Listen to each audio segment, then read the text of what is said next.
Looking for trouble? You came to the right place. Looking for trouble? Look right in my face. He had no idea what he had done.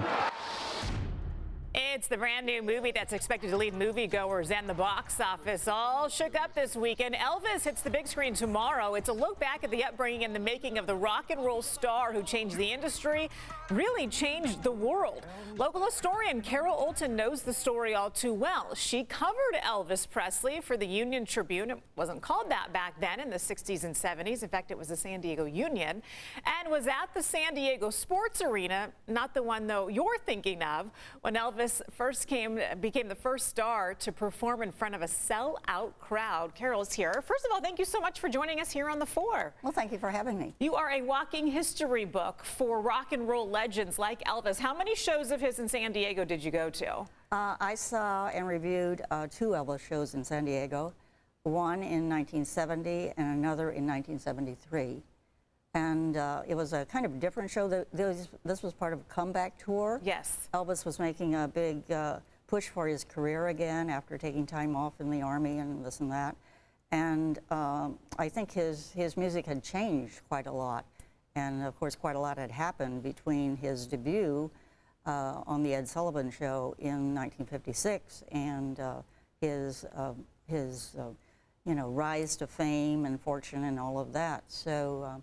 It was, Elvis in 1970, he had a 23-piece orchestra with him. He had backup by the Sweet Inspirations, a female vocal group that actually had backed Aretha Franklin at one time. So take me back to that show, though, for a second. What was the crowd? What was the energy like? Because as you just mentioned, he had taken a long break before coming back to the stage. Yeah, the show had the usual Elvis energy about it. It wasn't quite as screamy, I don't think, as those shows were in San Diego in the 1950s when Elvis performed at the San Diego Arena at the 8th Street and Harbor Drive in downtown San Diego. That arena had actually been an ice skating rink.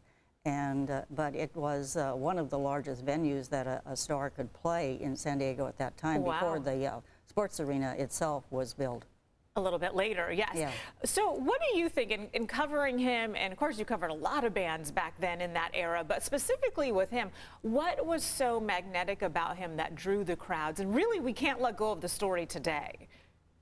Elvis was just unique. I mean, you know, he not only was a superb rock musician and singer, but he was also very adept at country western music, gospel music, you know, and rhythm and blues. And so he just covered a spectrum of different kinds of music. And I think it all became kind of his music, but at the same time, you know, people that were country western fans, for instance, would go to see an Elvis concert. Or people were R&B fans, they'd go see an Elvis concert. He was a crowd pleaser, to say the least. Yes, and he was an entertainer. He was entertaining in the way he dressed, in the way he moved. Everything was very like an entertainment, a performer, shall we say, and not just a musician or a singer. Well, we have about 30 more seconds here, Carol, but I have to ask you this. He rose to fame at the same time that live television was really coming into people's living rooms, and people could see those moves that you just talked about.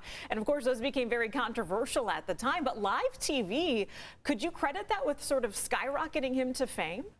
Well, not only Elvis, I think, but you have to look at acts that came of age in the 50s and 60s. I mean, like the Beatles, for instance. Yes. They were on the Ed Sullivan Show in, what, 64, I believe, something like that.